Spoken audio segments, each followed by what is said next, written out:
자, 그러면 이제 성경 치료로 한번 들어가 보는데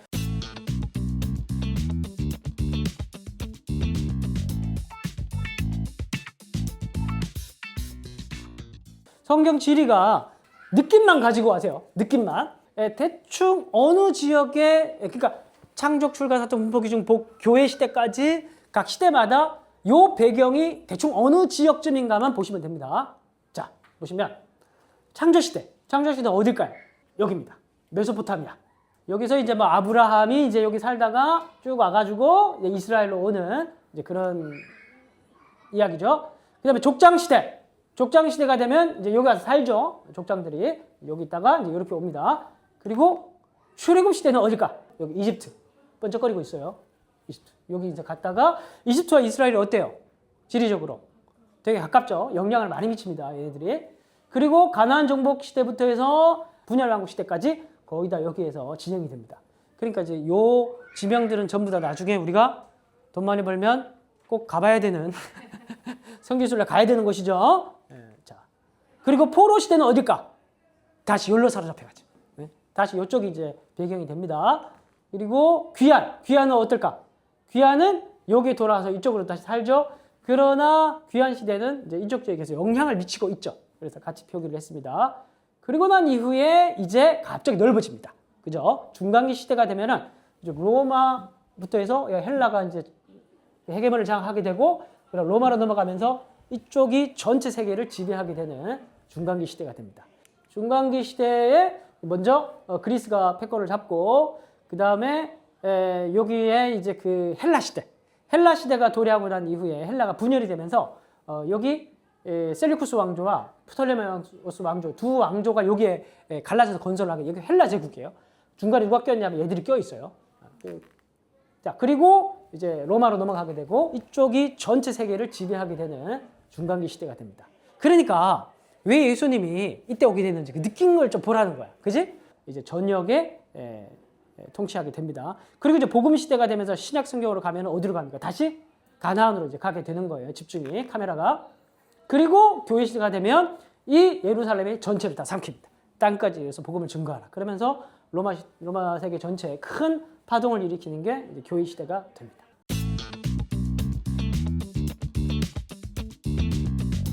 그러면 오늘 창조부터 해서 족장까지 쫙 한번 가보도록 하겠습니다. 이 창조 이야기에서 중요한 건 뭐냐면은 창세기 이야기에서 세 가지 이야기를 기억을 하는 거예요. 세 가지 이야기에. 앞에서 얘기를 했듯이 일단 창조 이야기에서 가장 중요한 핵심이 뭐냐면 인간입니다. 인간. 근데 인간에게 하나님께서 다스리라는 하나님의 대리적 권한을 부여했다라는 거, 이게 제일 중요합니다. 근데 이걸 잘하기 위해서는 뭘 해야 된다? 순종과 불순종. 그러면 왜 생명나무고 왜 선악과 나무일까? 이 생각을 해야 되는 거예요. 생명이라는 말의 반대말은 뭐예요? 사망이고 죽음이죠. 그래서 선악과를 먹으면 정령 죽으리라고 되는 거예요. 그러니까 에덴 동산 안에는 무엇과 무엇이 같이 있는 겁니까? 생명과 죽음이 같이 있는 거예요. 이게 굉장히 중요한 원형적 그림입니다. 자, 그래서 이 만약에 생명은 원래 예수께서 뭐라고 얘기했습니까? 내가 곧 길이요 진리요 생명이니 나로 말미암지 않고는 누구에게로?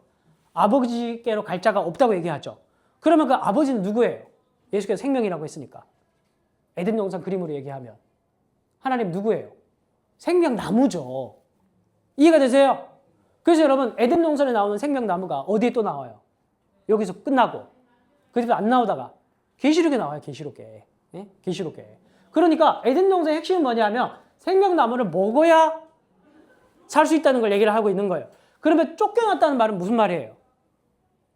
자동적으로 생명나무를 못 먹으니까 죽게 됐다는 걸 얘기를 하는 거예요. 그래서 나가자마자 안 죽었잖아. 못 먹으니까 그냥 죽게 된 거예요. 이해가 되시죠? 어떤 스토리로 진행이 되고 있는 건지. 그러면은 어떻게 하면은 우리는 다시 생명을 얻을 수 있을까요? 합리적으로 돌아와서 먹으면 되는 거죠. 그러면 그 생명나무는 뭐라 그랬어요? 하나님이라 그랬죠. 그러니까 내가 곧 길이요 진리와 생명이니 나로 말미암지 않고는 그걸 끝나지 않잖아. 그렇죠? 생명 있느로 끝나지 않잖아. 나로 말미암지 않고는 아버지로 갈 자가 없느니라. 그러니까 모세와 같은 예수님 중보자의 손에 이끌려서 하나님께 가면 생명나무를 먹 이게 에덴의 회복이 되는 겁니다. 이해되시죠? 자, 요런 구조 안에 있어요. 자, 그런데 추방을 하는데 하나님이 이 스토리 안에 계속 하나님이 뭔가 힌트를 계속 줍니다. 성경을 읽어가는 숨은 그림 찾기. 이게 뭐냐면은 쫓겨날 때 원래 아담이 뭘 입고 있었어요? 무화과 나무 잎으로 자기의 거시기를 가렸습니다. 그러니까 하나님이 야, 그거 뭐 옷을 입으려면 제대로 입든지. 예? 그러면 하나님 뭘 잡아주셨어요? 짐승을 잡아가지고 가죽옷을 입혀서 내보내는데 요게 첫 도살입니다. 그쵸? 첫 도살이죠. 그 이후에 도살이 있었던 게 아니고 첫 도살을 누가 했습니까? 하나님이 손수하신 거예요. 누구를 위해서? 에덴 동산에 추방당하는 인류를 위해서 하나님 스스로가 잡으신 양이, 잡으신 재물이 가죽옷이에요. 이게 뭘 보여주는 겁니까? 이 가죽옷을 통해서 돌아오게 될 것을 얘기하는 겁니다. 결국 성경이 처음부터 이 구조로 되어 있습니다. 자, 그런데 에덴에 무슨 쪽으로 나갑니까? 풀다 보면 보셨죠? 에덴에 무슨 쪽으로 나갑니까? 아담이 나간 방향이 어디예요? 동쪽으로 나갑니다. 동쪽으로 가요. 그래서 구약 성경 상세히 읽어보면은 하나님을 떠난 백성들이 창세기 1장부터 11장까지 계속 어느 방향으로 가냐면 동쪽으로 갑니다. 그래서 창세기 11장의 바벨탑 얘기도 동방으로 가매 뭐 이런 말로 시작을 합니다. 계속 동쪽으로 가고 이 점도 이게 무슨 표현이냐면 단순히 방향을 가리킨다는 의미라기보다 하나님부터 멀어지는 쪽입니다. 그래서 예루살렘 성전의 구조가 그 구약 성경을 보면 입구에서 지성소가 마지막에 있잖아요. 그죠? 입구가 어느 쪽일까요? 하나님을 향해서 가는 쪽은 어느 쪽일까요? 서쪽입니다. 그러니까 들어가는 입구가 동문입니다. 성전이. 하나님 어디 계시냐 하면 서쪽 끝에 계세요. 그런데 여러분, 아까 이스라엘에서 가까운 나라가 이집트라고 했죠. 이집트 같은 경우에는 카르낙 신전이 이런 데 가면 뒤집어져 있습니다. 걔네들은 서쪽으로 들어가서 동쪽으로 가게 돼 있어요. 왜? 태양을 숭배하니까. 그런데 당시 고대 근동에 태양을 신을 다 숭배를 했거든요. 대부분의 신전들이 다 동쪽을 향해 있었어요. 근데 성경은 뒤집어서 서쪽으로 향해 있습니다. 그래서 우리가 늘 기도를 할 때 어떻게 기도를 하냐면은 동에서 서가 먼 것 같이 뭐 이렇게 한 번씩 기도하시는 분들이 계셔요. 그게 뭐냐면 이게 하나님과 우리와의 거리를 돌아갈 수 없는 그런 큰 거리를 설명할 때 요 문학적 표현을 쓰는데 중요한 건 뭐냐면은 이 아담과 하와가 동으로 갔는데 이 동쪽은 어떤 곳이냐면 사막. 계속 성전을 떠나는 곳. 서쪽은 뭐냐면은 지성소가 있는 하나님께로 가는 곳. 여기는 뭐가 있냐면은 생명나무가 있는 거예요. 자, 이게 노아 홍수 이야기도 나오는데 홍수 이야기는 또 인간이 계속 모래 동쪽으로 가는 이야기죠.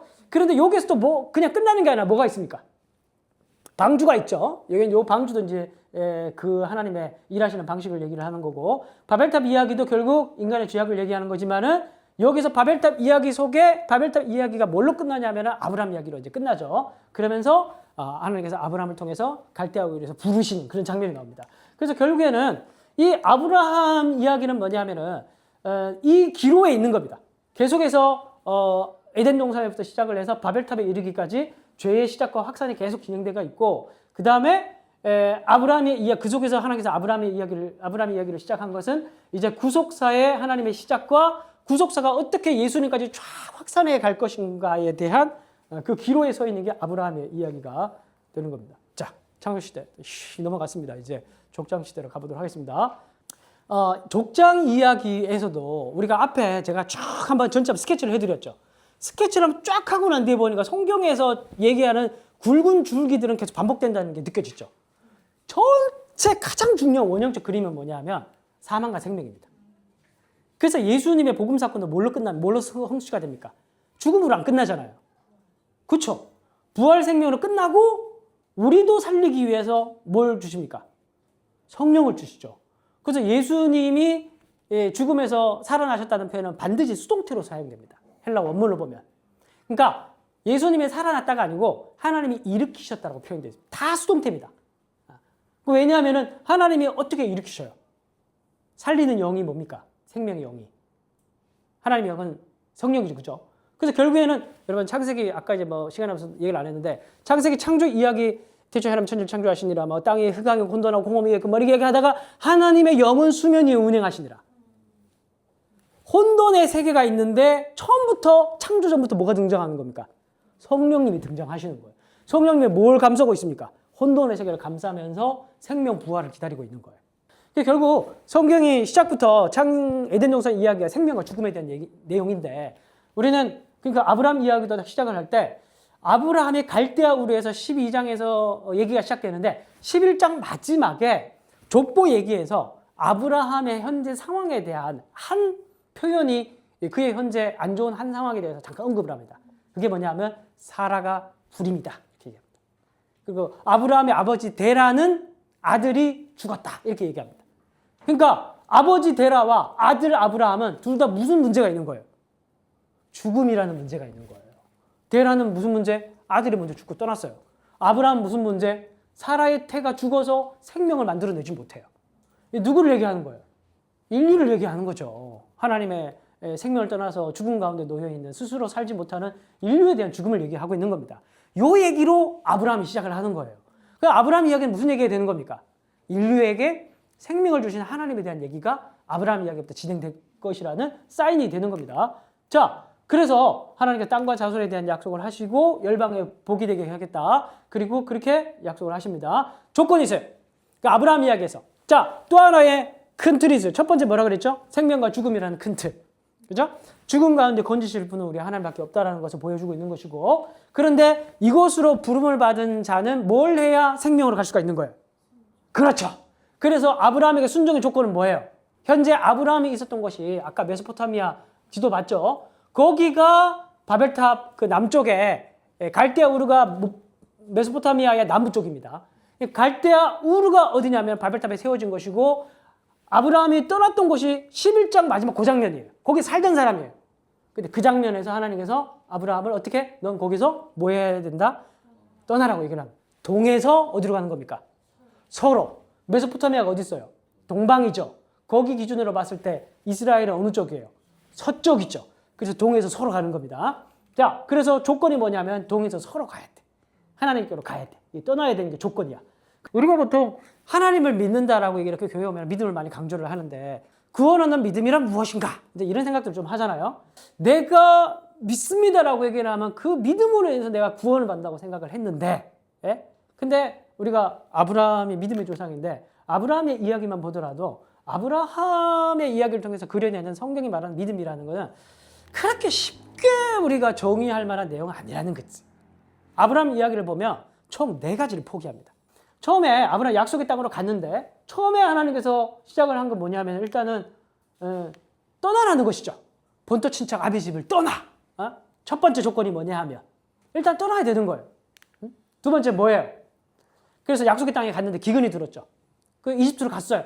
거기서 사고 쳤는데 불구하고 하나님께서 거부가 되게 하시고 그래서 이제 자기를 오한이 봉봉한 부자가 되서 그래서 이제 가나안으로 돌아왔는데 소유가 너무 많아지다 보니까 함께 갔던 조카 롯이 그냥 분가하겠다. 그럼 분가해라. 그러면 이제 동서남북 보이는 땅 중에 하나 택해라. 그러니까 이 자식이 이 아름다운 요단 동편을 소돔과 고모라로 선택을 하는 거예요. 그러면서 진짜 이제 얘가 가는 겁니다. 쓸쓸하게 이제 보는 뒷모습에서 제가 전에 설교 시간에 얘기를 했듯이 눈을 들어봐라. 응? 내가 여기도 너 땅이고 저기도 네 땅이고 저기도 네 땅인데 동쪽도 네 땅이다. 뭐 이렇게 얘기를 하잖아요. 그죠? 그래서 결국 이거는 믿음이라는 거 뭘 얘기를 하는 거냐면은 잔이 있다고 생각을 하면은 우리가 하나님 오셔서 채워달라고 많이 얘기를 하잖아요. 채워달라고 하는데 너무 차 있어. 그럼 채울 수 있어 없어요? 못 채우는 거예요. 그 똑같은 거야 이게. 네? 그 결국 믿음이라는 건 뭐냐 하면은 뭔가 있는데 더하는 게 아니고 비올 때 자연스럽게 채워지는 하나님의 능력과 지혜를 경험하는 걸 믿음이라고 얘기를 하는 게 성경에서 하는 내용. 결국에는 십자가에 달려야 부활이 있는 거예요. 죽지도 않고 부활부터 하려고 하니까 그러니까 생명을 얻으려면 뭘 해야 돼요? 죽어야 생명을 얻는 게 그게 순서인 거예요. 이게 계속 보여주는 그림이라는 겁니다. 네? 그래서 아브라함이 포기를 하니까 하나님께서 약속을 또 주시고 그리고 이제 아브라함이 소돔 전쟁이 벌어졌죠. 소돔에 전쟁이 벌어져가지고 롯을 구출하는 그런 일들이 벌어집니다. 그래서 많은 전리품을 가지고 이제 돌아오니까 이 소돔 왕이 자기는 전쟁 참전 안 했다가 아브라함이 승리하고 돌아오니까 와서 이제 막 뻐기면서 그러면 이제 사람만 돌려주면 되겠다. 너는 네가 전리품 네가 가지고 그러니까 아브라함이 네가 나에게 전리품을 허락해서 내가 부자가 됐다는 얘기를 내가 듣기 싫어서 전리품도 너 싹 다 줄게. 그러면서 전리품까지도 소돔 왕에게 다 주는 얘기가 나옵니다. 그 다음 장에 뭐라고 하는 줄 아십니까? 그 다음 장에 하나님이 아브라함이 나타나서 아브라함아 내가 너의 상급이 된다 이렇게 얘기합니다. 상급이라는 단어가 사카르라는 히브리어 단어가 봉급 이런 뜻이에요. 셀러리 우리가 생각하는 그거예요. 그러니까 뭘 얘기하는 전리품을 얘기하는 겁니다. 내가 너의 전리품이다 이렇게 얘기하는 거예요. 그러니까 아브라함은 자손이 없어서 불임이 와서 따라갔는데 나중에는 마지막 포기한 건 뭐예요? 아들을 포기하잖아요. 처음에는 아들이 없는 것 때문에 왜냐하면 고대 근동에서 유목민족에서 아들은 신의 축복 중에 축복이거든요. 그래서 근데 이게 없으니까 사라는 신의 저주를 받았다고 생각했단 말이에요. 그런데 이것 때문에 골머리를 썩고 있었는데 결국에는 하나님이 아들을 주셨는데 달라고 하잖아요. 그러니까 아브라함이 마지막에 어떻게 합니까? 이거를 내어줄 수 있게 된 거예요. 그러니까 자손을 내어줄 수 있게 됐고 롯에게 뭘 했습니까? 땅을 내어줄 수 있게 된 거예요. 그죠? 그때 뭐가 되는 겁니까? 열방의 복이 되는 거죠. 이게 뭐다? 믿음이라고 얘기를 하는 게 아브라함 이야기예요. 그러니까 믿음이라는 거는 단순하게 그냥 물론 이제 초신자는 딱 시작했을 단계는 일단 하나님이 있다는 것 자체도 믿기가 힘드니까. 예? 그러니까 이제 뭐 그럴 수밖에 없지만 그것으로 계속 머물러 있다 그러면은 아브라함의 믿음의 조상인 아브라함의 뒤를 따라가는 건 아니라는 겁니다. 그러니까 창세기 12장부터 22장까지의 그 아브라함의 믿음의 서사가 왜 그렇게 길게 기록되어 있는지 그걸 우리가 좀 기억을 하면서 아브라함 이야기를 보면 좋을 것 같아요. 그래서 그럼 아브라함 이야기는 뭐냐면 동으로 갔던 그 바벨탑 사건에 동쪽에 있었던 그 인류 가운데에서 특별히 한 사람을 건져내서 서쪽으로 오게 물리적으로 올 뿐만 아니라 그의 영혼이 그의 마음이 그의 주권이 그의 삶이 완전히 하나님 앞에 서쪽으로 오게 만드는 하나님의 열심과 하나님의 지혜로움에 관한 이야기고 그 안에서 철저하게 처음에는 막 아브라함 상태가 안 좋았어요. 상태가 좋은 사람 아무도 없어요. 이거 살다 보니까 따라가다 보니까 나중에 어디까지 간 거예요. 살다 보니까. 처음에는 막 버티고 이러다가 막 그러다가 나중에 하다 보니까 눈 들어 보니까 어디에 서 있는 거예요 지금. 모리아산에 서 있는 거예요. 그리고 모리아산 옆에 뭐가 있어요? 네. 수풀에 걸린 양이 있죠. 염소입니까? 어쨌든 있고. 그리고 그 모리아산이 나중에 무슨 산이 돼요? 시온산이 되잖아요. 시온산에 뭐가 세워져요? 성전이 세워지죠. 성전에서 제사가 드려지고 그 얼마 떨어진 곳에 골고다에서 예수께서 온 세상의 죄를 짊어지는 어린 양이 되는 겁니다. 이 수천 년의 이 역사 가운데에서 하나님께서는 기가 막힌 포인트에다가 이거는 하나님이 계획을 짜서 지내는 거 아니면은 맞추기도 쉽지 않아. 이건 그냥 얘기하니까 정말 이제 이스라엘 역사 가운데 있었던 얘기를 하는 거니까. 자, 그러면 이삭 얘기로 가봅시다. 이삭은 되게 짧아요. 아브라함 얘기는 되게 길었는데 이삭은 태어나서부터 해서 모리아산까지 따라가는 것까지만 딱 좋고 그 뒤부터는 상태가 되게 안 좋습니다. 그 뒤에도 조금 잠깐 좋다가 계속 갈수록 좀 상태가 좀 안 좋아요. 그 위로가 되죠. 그래서 이삭 같은 경우에는 출생 자체가 무슨 출생입니까? 이 사람도 원래 태어나지 못하는 사람이었잖아. 불임이었으니까. 그러니까 이 사람은 사라가 할머니일 때 하나님의 능력을 통해서 출생한 사람입니다. 그리고 이 사람은 이제 모리아산으로 올라갈 때 이제 순종해서 번제단에 누워가지고 마치 하나님께 순종하셨던 어린 양이었던 예수님의 모습을 방불케 하는 그런 인물입니다. 그래서 이삭을 통해서 배울 거는 번제로 자신을 드렸던 그 순종의 모습, 요거까지 배울 수 있습니다. 그리고 이제 그의 삶을 보면 이삭이 되게 짧아요. 창세기를 보면. 근데 이삭은 다니는 곳마다 우물을 팠어요. 우물을 팠는데 보통 이제 고대 근동에서는 우리는 고대 근동은 돌들이 석회암이거든요. 석회암은 뭐냐 하면 오랫동안 지층, 뭐 해양, 뭐 산호 이런 것들이 막 압축이 돼가지고 저 짠내가 나는 그런 돌이잖아요. 잘 녹고. 그런데 여기는 비가 잘 안 내리니까. 그러니까 돌이 그런 식이니까 밑에 지하수를 파면은 흐르지 않는 물에 짠내가 나는 물이니까 먹지 못하는 물이 많이 나겠죠. 그러다가 어쩌다가 맥을 잘 잡아가지고 우물을 파가지고 단물이 나오면 횡재하는 거예요. 그 정도로 되게 물 구하기 어려운데 그 사람들이 우물을 파다가 많이 실패하는데 이삭은 파는 곳마다 다 단물이 나오는 거야. 그러니까 이제 사람들이 이삭이 이제 나그네니까 단물이 나오니까 사람들이 와서 뺏고 그럼 주고 다른 데 가서 또 파는데 거기 또 단물이 나오고 이게 이제 반복되는 이야기가 나옵니다. 그러면서 이제 이 사람들이 나중에 찾아와서 야, 널 보니까 보통 신이 함께하는 거 아닌 것 같다. 그러면서 얘네들이 이제 이삭 주위에서 이렇게 평화롭게 물을 나눠 마시는 그런 모습입니다. 근데 성경 안에서 물이라는 것은 생명을 상징하는 거예요. 고대 근동에서. 그래서 결국 열방에 복이 되는 그런 모습이 나타나고 있습니다. 자, 우리가 이제 많이 더 큰 위로를 받는 야곱 같은 경우에는 야곱의 일생을 여러분들이 기억할 때 늘 중요한 게 뭐냐면 야곱의 몇 명의 아들이 있었어요. 12명의 아들이 있었는데 하나님이 정말 얘네들 개판이었는데 보면 장난 아니잖아요. 그죠? 동생 팔아먹고. 근데 이 12명의 아들이 한 사람도 죽지 않고 다 보존해서 어디로 갑니까? 이집트로 가서 기근 가운데서 이집트로 가서 어마어마한 하나님의 자손에 대한 약속에 그게 성취가 돼서 이제 약속의 땅으로 돌아오는 그 얘기가 나옵니다. 이 야곱의 이야기에서 핵심은 뭐냐면 인간의 불신실함. 그러나 불구하고 하나님의 신실함. 그게 얼마나 대조적으로 나타나는지를 강력하게 보여주는 서사가 야곱의 이야기예요. 그래서 야곱 같은 경우에는 12지파의 아비잖아요. 그러니까 12지파가 나중에 12아들이 나중에 12지파가 돼서 이스라엘이 되니까 야곱은 이스라엘 구속사에서 어떤 의미를 가지냐면은 민족의 아버지입니다. 기본적으로 12지파를 낳은 아버지니까 민족의 아버지라고 보시면 됩니다. 그래서 야곱 12아들 12지파 이스라엘 요 안에서 야곱 이야기를 보시면 되는데 그러니까 야곱은 상태가 어때요? 네? 상태가 우리 이제 구속사의 핵심 이스라엘 역사를 읽어가는 거잖아요. 구약성경에 이스라엘의 상태가 어때요? 진짜 야곱 같잖아요. 그죠? 애들 상태가 너무 안 좋잖아. 이렇게 안 좋으면 왜 얘네들이 선택받은 백성이지? 라는 의문이 스스로 들 정도로 굉장히 상태가 안 좋은데 그래서 야곱이 그들의 아버지인 겁니다. 그래서 야곱 이야기에는 그들의 불신실함이 녹아있다고 보시면 돼요. 그래서 처음에 시작부터 야곱이 이제 형의 발 뒤꿈치를 잡고 나오고 그리고 형이 배고플 때 팥죽 팔아서 장자권을 뺏고 뭐 그런 얘기가 나옵니다. 그리고 이제 도망을 가다가 베델에서 하나님을 만나고 모태신앙이 진짜 살아계신 하나님을 제대로 만났다가 하란으로 가서 거기서 자기도 더 센 놈 만나서 다 털려서 이제 거지가 돼서 돌아오는가 했었는데 하나님이 개입하셔가지고 또 어안이 봉봉한 상태로 부자가 돼서 돌아오는 이야기가 그게 이야기예요. 야곱의 이야기예요. 그러니까 이 대조적 이야기가 뭐냐 하면 계속해서 보여주는 게 하나님 족장 이야기에 쭉 연속되는 이야기는 하나님의 백성에 대한 이야기예요.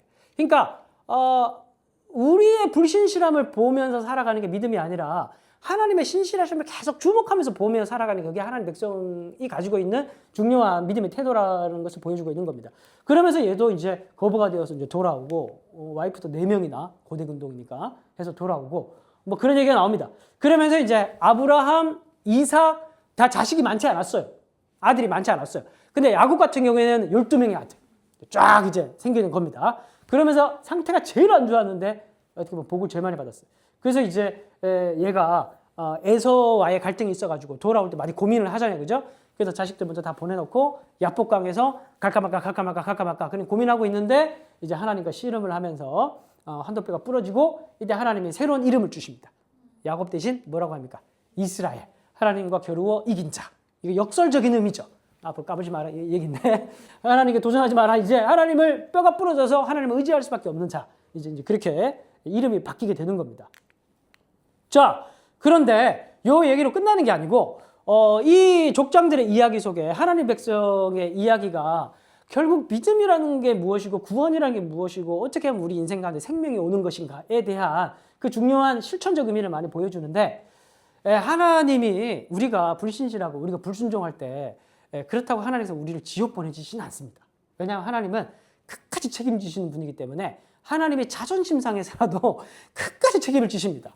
근데 한 가지 명심해야 될 게 있어요. 그냥 그렇다 가만 놔두지는 않습니다. 그냥 가만 놔두지는 않아요. 그걸 뭘 통해 보여주냐면은 야곱의 인생을 통해 보여주는 겁니다. 그래서 야곱이 정말 자신의 낮은 자존감을 충족시키며 집착했던 여인의 이름이 뭡니까? 라헬이죠. 근데 라헬을 여인들 4명의 아내들 중에서 라헬이 제일 먼저 죽어요. 그 라헬의 2명의 아들밖에 안 낳습니다. 하나가 요셉이고 두 번째가 베냐민이에요. 요셉과 베냐민 둘 중에 또 누구를 데려갑니까? 요셉을 이집트로 데려가요. 자기는 죽은 줄 알았어요. 그렇죠? 요셉을 데려갑니다. 그럼 누구만 남았어요? 베냐민 혼자 남았습니다. 그러더니 베냐민 혼자 남아가지고 이 베냐민을 싸고 돌면서 절대 못 데려간다. 그렇게 얘기를 하는 게 뒤에 요셉 이야기에서 쭉 나오는 거잖아요. 요셉 얘기가 아니고 전부 다 야곱 얘기예요. 야곱이 계속 자기는 마지막까지 뭘 포기 못하는 겁니까? 자기가. 그러니까 아브라함은 뭐 때문에 모리아산으로 갔어요? 나중 마지막까지. 결국에는 자기가 받은 게 다 땅도 받았고 자손을 받았는데 받은 게 땅이 아니라 뭘 받은 거예요? 하나님이 땅이라는 걸 알게 됐잖아. 그렇죠? 자손도 나중에 준다 그러니까 안 주고 20몇 년 동안 안 주다가 100살 돼서 줬잖아요. 그 다시 달라고 그러잖아. 그러면 결국에는 진짜 그 자손은 누구라는 겁니까? 내가 얻어야 될 자손은 하나님이 자손이라는 걸 얘기를 하는 거예요. 결국 마지막에 오는 건 하나님이라는 거예요. 그걸 깨닫는 게. 그래서 야고보서 보면은 너희는 하나님께 부요한 자가 되라. 하나님을 부요하게 되는 게 마지막 그거예요. 근데 야곱은 계속해서 뭘 놓지 못하고 있는 겁니까? 이 안에 자기가 가득 채워놓은 자기의 욕심, 자기가 붙들어야 할 것, 라헬. 그리고 라헬로부터 이어지는 그의 핏줄들. 이걸 못 벗어내는 겁니다. 그러니까 마지막에 베냐민을 어떻게 합니까? 안 보낼 수 없는 자꾸 상황이 되잖아요. 그죠? 그래서 나중에 야곱이 뭐라고 했냐면 내가 베냐민을 잃게 되면 이르리로다. 요 얘기하면서 완전 공기가 바뀌어요. 그러면서 베냐민을 보내는 순간부터 요셉과 형들의 화해가 이루어지고 그리고 야곱이 또 이 70인의 자기의 가족들을 이끌고 이집트로 가게 됩니다. 그러면서 이집트로 가가지고 야곱이 뭘 합니까? 창세기를 그렇게 많이 통독해도 잘 안 보였죠. 야곱이 이집트 왕 바로 앞에 처음에 섰을 때 대면했을 때 뭘 합니까? 축복을 하거든요. 네? 시키지도 않았는데. 야곱이 가가지고 이제 뭐 얘기하다 지금 마지막에 내가 할 말이 있는데 내가 좀 축복을 좀 해주겠다. 이러면서 파라오에게 축복하면서 야곱의 얘기가 거의 마무리가 돼. 그 다음에 죽는 얘기가 나와요. 그리고 결국에는 마지막에 땅 자손 그 다음 뭐예요? 복으로 끝나잖아요. 그러니까 이 야곱의 이야기를 통해서 보여주는 게 뭐냐면은 아브라함도 마찬가지고 이삭도 마찬가지고 야곱의 이야기를 통해서 보여주는 게 뭐냐면은 믿음이란 무엇인가? 구원의 목적이 무엇인가? 우리는 어떻게 생명을 얻을 수가 있는가? 우리가 신앙생활을 해가면서 궁극적으로 가져야 될 목표는 무엇인가? 이런 것에 대해서 단순하게 생각해 보십시오.